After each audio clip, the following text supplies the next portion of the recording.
Good morning, students. We have to talk about the women and the law. Today, we have discussed for what? Outrage of the modesty. Okay? Outrage.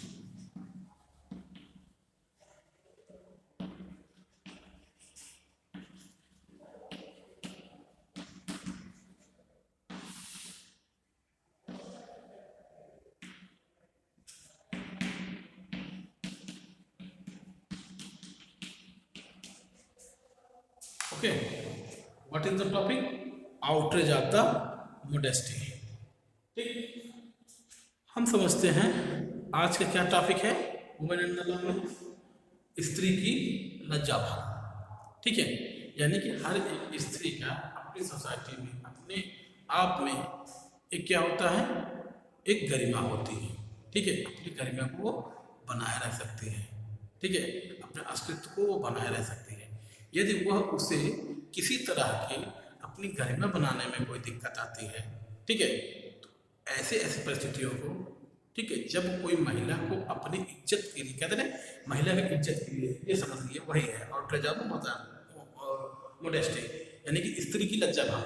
यानी कि हर एक स्त्री की अपनी ममतामयी प्रतिमा होती है। यदि उसकी रहने सहने में कोई दिक्कत करता है, किस माध्यम से, सेक्सुअल एब्यूज करता है या हैरेसमेंट करता है या उसका स्टॉकिंग करता है या वैगरिज्म करता है, ऐसी परिस्थितियों में क्या किया गया है, उसके बारे में प्रोविजन किया गया है। ठीक है, तो हम समझते हैं आउटरेज ऑफ मोरालिटी क्या होती है। पहले हम समझते हैं होता क्या है।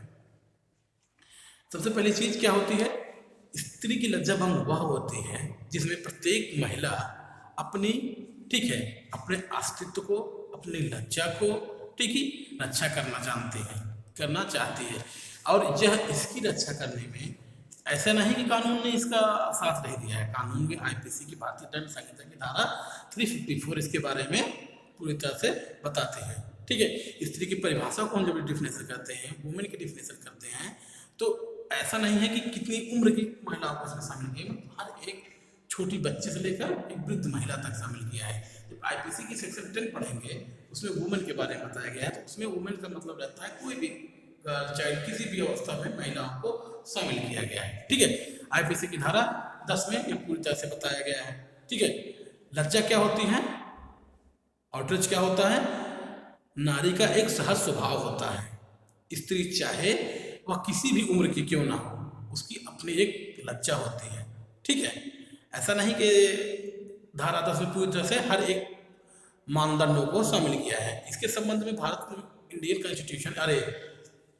कॉन्स्टिट्यूशन को देखते हुए उसमें भारतीय दंड संहिता के धारा 354 को शामिल किया है। ठीक है, 354 में क्या है, कोई असॉल्ट एंड क्रिमिनल फोर्स,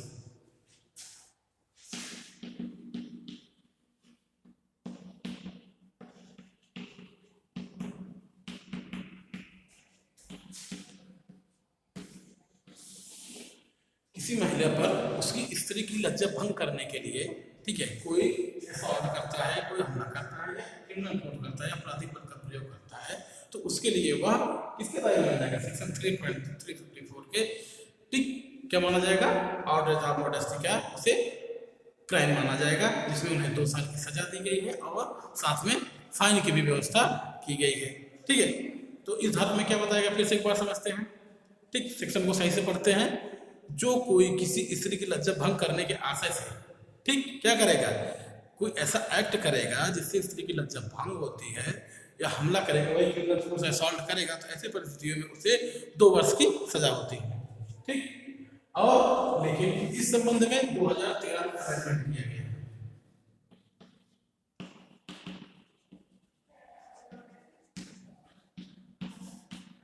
ठीक, 2000 में अमेंडमेंट किया गया। कौन कौन सा अमेंडमेंट किया गया, 354,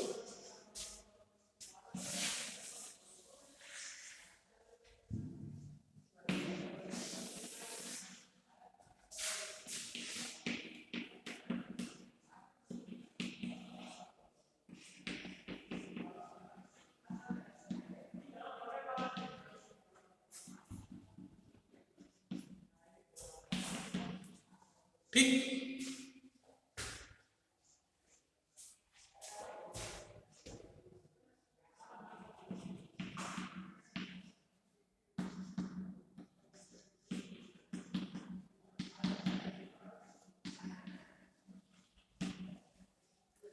ठीक, क्या किया गया? पहला क्या है? Sexual harassment. ठीक, दूसरा क्या है? ठीक है, पहले एक क्रिया को समझते हैं। जब कोई महिला से कोई व्यक्ति 354 ए को समझते हैं पहले। ठीक, ए को समझते हैं फिर बी को समझते हैं। पहले क्या है?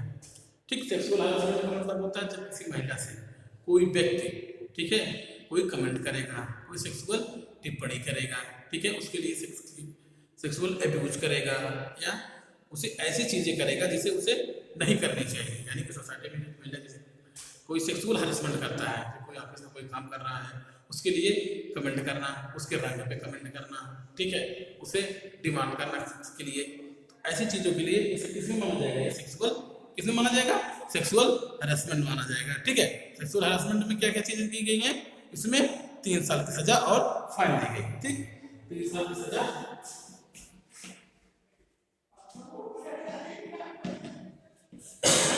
ठीक, 3 साल की सजा। सेक्सुअल हैरेसमेंट में क्या दिया जाएगा? 3 साल की सजा।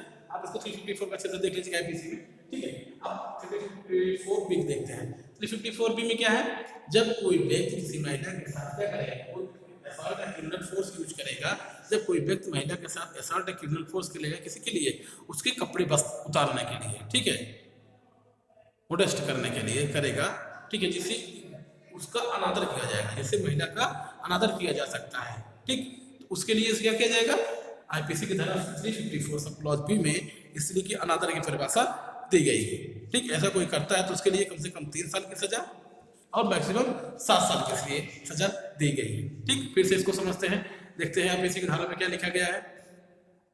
कोई भी पुरुष, ठीक, जो किसी स्त्री की सार्वजनिक स्थान में विवस्त करेगा या निर्वस्त करने के लिए बाध्य करने के आशय उस पर हमला करेगा, ऐसा या कोई दुष्प्रेषण करेगा, तो उसके लिए कम से कम 3 साल और 3 साल से 7 साल के बीच में सजा दी जाएगी। ठीक, बात समझ में? इसमें क्या है?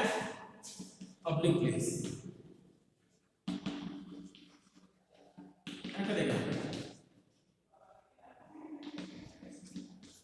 निर्वस्त करेगा या कपड़ा उसको उतारेगा सार्वजनिक स्थान पर, तो उससे कम से कम 3 साल से लेकर 7 साल तक की सजा उसे दी जाएगी और साथ में उसे आर्थिक दंड भी लगाया जाएगा।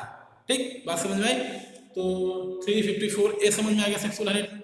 354 बी आ गया, कपड़ा उतारने के समय निर्वस्त करने के लिए महिला के लिए। ठीक, 366 सी क्या है?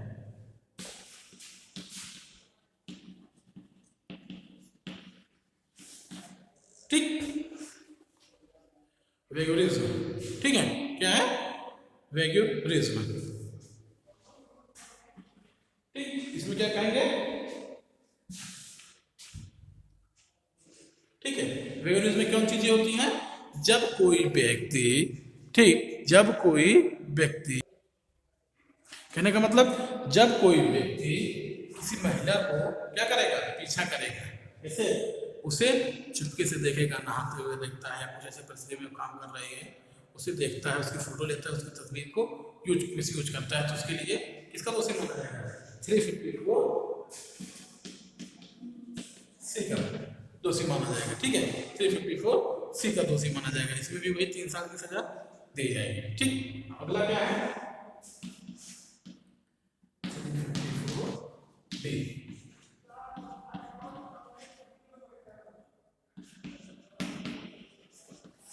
पीछा करना। जब कोई व्यक्ति किसी महिला को पीछा करेगा, क्या करेगा? फॉलो करेगा और क्या करेगा? मॉनिटर करेगा। ठीक है, फॉलो करेगा, फॉलो करने का मतलब उसे पीछा करता है, देखते हैं वो क्या रहती है, कैसे करती है, क्या करती है, ऐसे परिस्थितियों में वो इसका दोषी माना जाएगा। 354 सब क्लॉज ठीक है। ठीक है, और दूसरा क्या करता है? इसी में 354 डी में सब क्लॉज दूसरे में क्या है? उसी चीज में कोई व्यक्ति क्या करता है? मॉनिटर करता है, किसी ईमेल से करता है, कोई ईमेल भेजता है, व्हाट्सएप पर करता है या फेसबुक पर करता है या किसी सोशल मीडिया के पेजेस पे, उससे क्या करता है? क्या करता है? फॉलो करता है उसका, जिससे उसका इंटेंशन पूरी तरह से गलत है।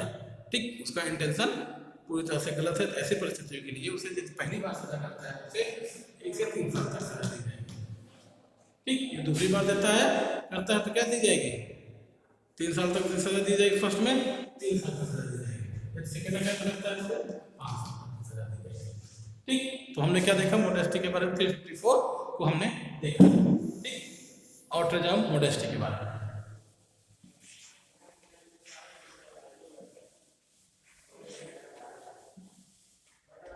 ठीक, आउटरेज ऑफ मोडेस्टी के बारे में हमने देखा। अब हम एक एक्ट पढ़ते हैं जिसके महिला को लेकर क्या, महिला को लेकर एक केस पढ़ते हैं। ठीक है, आगे हम केस के बारे में समझते हैं क्या क्या चीजें हैं उसमें। ठीक, केस के बारे में पढ़ते हैं। केस कौन सा है? रूपन देवल बजाज वर्सेस केपी गिल। रूपन देवल बजाज वर्सेस केपी गिल।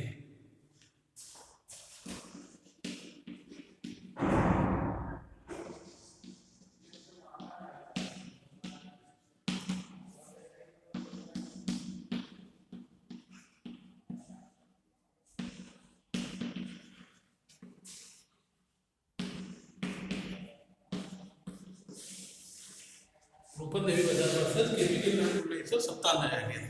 ठीक, इसमें क्या होता है, एक अधिकारी रहते हैं, पुलिस अधिकारी रहते हैं। ठीक है, रूपन देवी बजाज ये लोग पार्टी में गए होते हैं। ठीक है, तो उस पार्टी में क्या करते हैं, जो गिल साहब होते हैं एक बार रूपन देवी के कमर पे हाथ लगा देते हैं, तो उसे 354 में उसे दोषी माना गया। ठीक है, इससे क्या हुआ, ये महिला की लज्जा भंग के दोषी पाया गया, क्योंकि इससे उनको लिए जब हाथ लगा देते उसके लिए उन्होंने केस फाइल किया, FIR किया, जिस पर उनको लिए दोषी पाया गया और उन्हें 2 साल की सजा भी दी गई थी। ठीक है, रूपन देवी केस में ये हुआ। ठीक, अभी हम एक्ट समझते हैं, एक्ट है इसी के संबंध में। ठीक है, कौन सा है? Incidence representation woman act. कौन सा है? Indecent representation of woman. ठीक, indecent representation of woman act 1986।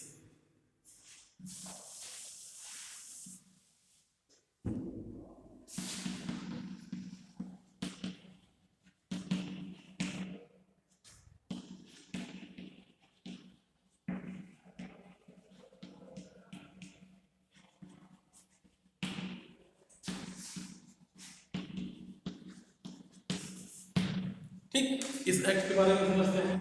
कहने के देखो, इस एक्ट का मतलब पहले समझते हैं। इस एक्ट का बनाया गया है, ये एक्ट इसलिए बनाया गया कि कोई महिला जब कोई काम कर रही है, ठीक है, एक महिला की अपनी ममता में इच्छा भी होती है, उसकी इच्छा को खराब करने के लिए जब कोई व्यक्ति कोई काम करेगा तो उसके लिए उसे इस एक्ट के अंतर्गत तो दोषी पाया जाएगा। जैसे कि आज आपको देखा होगा, महिला को एक ममता में इच्छा के रूप में देखा जाता है, वो मातृत्व की देवी मानी जाती है। ठीक है, लेकिन आज के समय में देखते हैं, आधुनिक युग में देखते हैं, तो महिलाओं को तमाम विज्ञापन के लिए, टीवी के एडवर्टाइजमेंट के लिए, ठीक है, खेल में हर जगह आप लीडर के रूप में देखेंगे, हर कहीं ना कहीं एक प्रदर्शन होने लगा है महिलाओं को लेकर। ठीक है, उनके सौंदर्य को लेकर एक सेक्सुअल एबिलिटी बढ़ाई जाती है, दिखाई जाती है। ठीक, सोसाइटी में तो उन सब की चीज़ों के लिए कम करने के लिए, ऐसी परिस्थितियों को कम करने के लिए इंडियन कॉन्स्टिट्यूशन के अनुसार, ठीक है, इंडियन पार्लियामेंट ने एक्ट 1986 पारित किया, जिससे यह लगाने का प्रयास किया गया, इस पर रोक लगाने का प्रयास किया गया, जिससे कि कोई महिला जो अपनी इज्जत होती है वह उसको सुरक्षित किया जा सके, उसे बाजार में दिखाने की चीज ना बनाई जा सके। इसके आधार को लेकर एक्ट पारित किया गया। ठीक है, बात समझ में आई? ठीक, बात समझ में आई? ये किस लिए पारित किया गया? ये इसीलिए पारित किया गया था। इसमें कौन कौन सी चीजें हैं, हम इस चीज को समझते हैं। ठीक, सबसे पहले 2C में परिभाषा इसको देखते हैं। ठीक है, महिला को इंसिडेंस के रूप में दिखाना।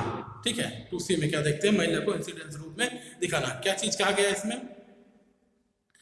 स्त्री वह आकृति है जिसके रूप में शरीर अथवा किसी भाग को उसके रीत के वर्णन में उसके शिष्ट होने का या अलंकृत करने का, या महिला को चित्त को अलंकृत करने के प्रभाव के रूप में हो, या जिसके द्वारा दुराचार, भ्रष्टाचार, लोग अप्रदूषण या नैतिकता को हानि पहुंचाने की संभावना हो। ठीक, कहने का मतलब क्या है, 2C में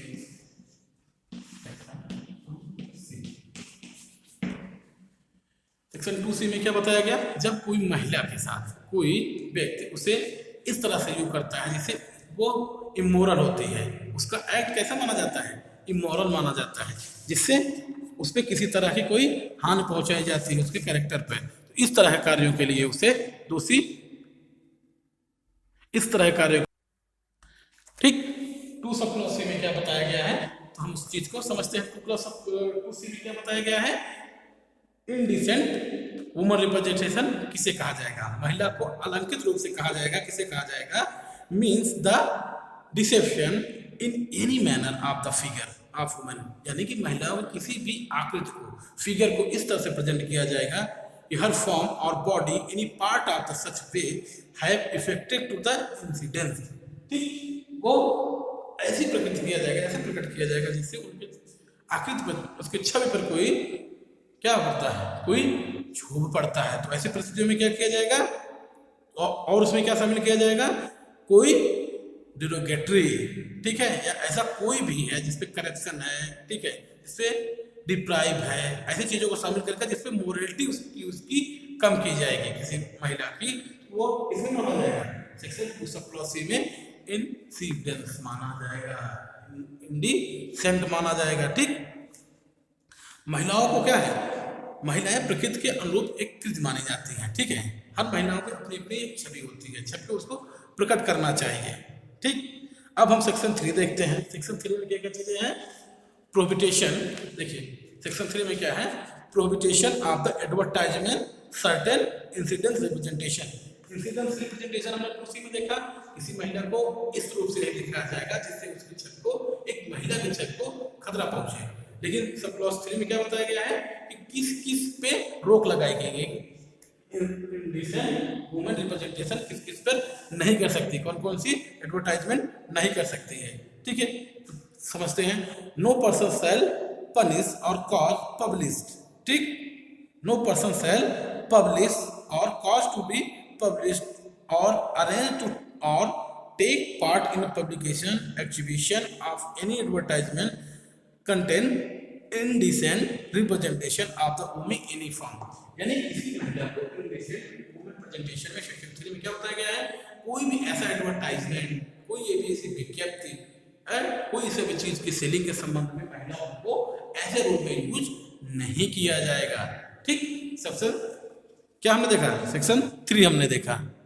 ठीक है, अब हम देखते हैं section 4, prohibition of the public और sending by the post of books pamphlet content. ठीक, कहने का मतलब है धारा 4 में क्या गया है? किसी भी महिला के, ठीक है, जो इनडिसेंट वुमेन रिप्रेजेंटेशन में आती होगी, ठीक है, उसमें किसके रूप में? किसी पुस्तक के रूप में, ठीक, किसी फ्लैश बोर्ड में, किसी पेपर में, किसी स्लाइड में, किसी, ठीक, किसी पेंटिंग में, ठीक है, किसी अन्य प्रकार से जितनी भी चीजें किसी बुक में यूज किया जाएगा, ऐसे प्रकार के चीजों में पूरी तरह से प्रोहिबिटेड किया गया है। किसमें?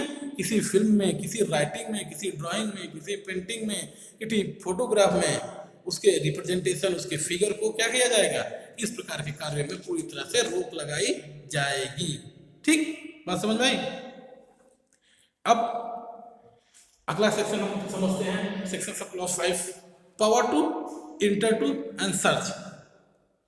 ठीक, subject of such any manner gazetted officer authorised gazetted officer by state government, यानी कि राज्य सरकार द्वारा कोई स्थायी निर्धारित किया गया व्यक्ति वो क्या कर सकता है? यदि उसे शक होता है ऐसी प्रकार की परिस्थिति को यूज की जाती हैं जिसमें किसी महिला को रिप्रेजेंटेशन किया गया है, तो क्या कर सकता है? सेक्शन 5 के अनुसार सर्च कर सकता है। सेक्शन 5 के अनुसार सर्च कर सकता है। सेक्शन 5 के अनुसार